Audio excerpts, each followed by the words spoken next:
السلام عليكم ورحمة الله وبركاته. أهلا وسهلا فيكم في قناة ريحانة الجنة 114. وصفتنا لليوم هي صينية الجلاش باللحمة المفرومة. سخنت المقلة، ضفت عليها اللحمة المفرومة، طبعا الكمية على حسب ما انت تحبي.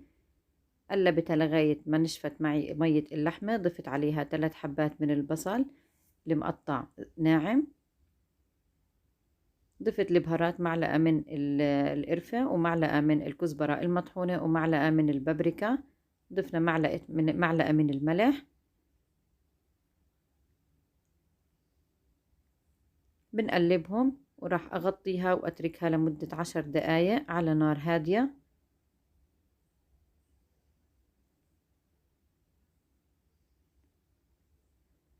برجع أضيف لإلها نص كاسة من المي المغلية وأقلبها وأرجع أغطيها وأتركها لغاية ما تجف المي عندي تماما.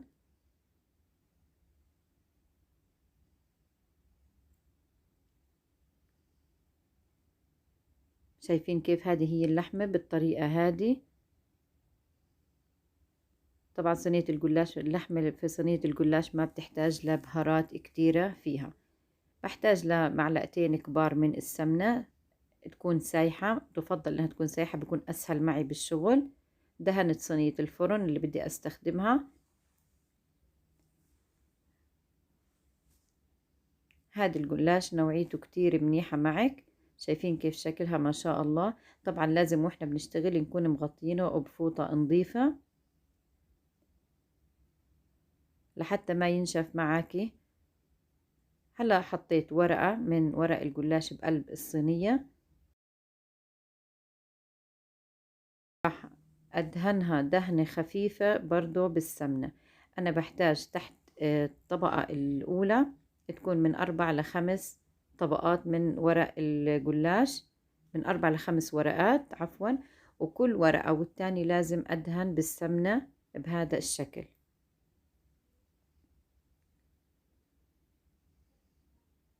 هلا حطيت الورقة الثانية زي ما انتم شايفين، لازم ندهنها بالسمنة لحتى تطلع معانا صينية الجلاش مقرمشة.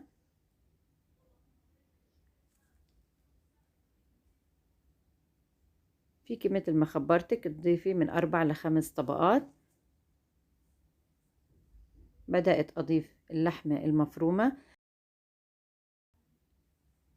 شايفين كيف بدي أدخل حواف الجلاش في الصينية لجوا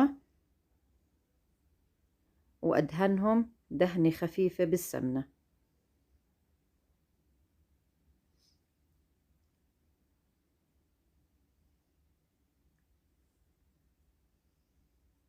هلا راح أرجع أضيف 4 أو 5 طبقات من ورق الجلاش فوق اللحمة، وأبدأ أدهن بين كل طبقة والتاني. لازم برضو ندهن بالسمنة. يفضل انه نستعمل سمنة تكون منيحة لحتى يطلع نكهتها معانا كتير طيبة.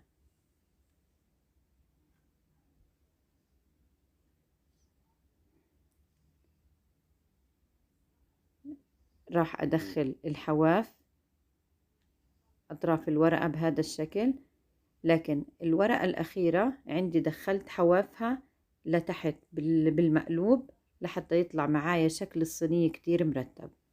قطعتها بهذا الشكل، طبعا حجم القطعة زي ما بتفضليها.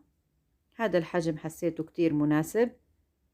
هلا راح اجيب حبتين من البيض، راح اضيف لهم معلقة من الفلفل الاسود وكاسة من الحليب.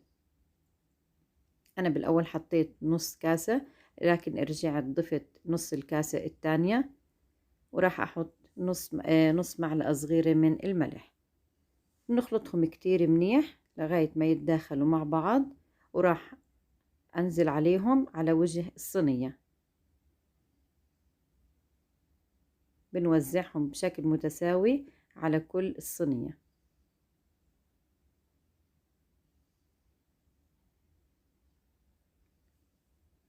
راح اتركها من مدة دقيقتين ل3 دقايق لغاية ما تتشرب الحليب. طبعا بكون محمية الفرن من قبل. لما نشوفها احمرت من تحت بنشغل الشواية من فوق، وبدنا كتير ننتبه لأنه صينية الجلاش ما بتاخد معنا وقت، وخاصة في فترة التحمير. شايفين كيف طلعت معنا؟ ريحتها كتير طيبة والله بتشهي. نرجع بنقطعها زي ما انتو شايفين. هذا الشكل النهائي طلع معنا. أتمنى إنكم تجربوها، كتير راح تحبوها.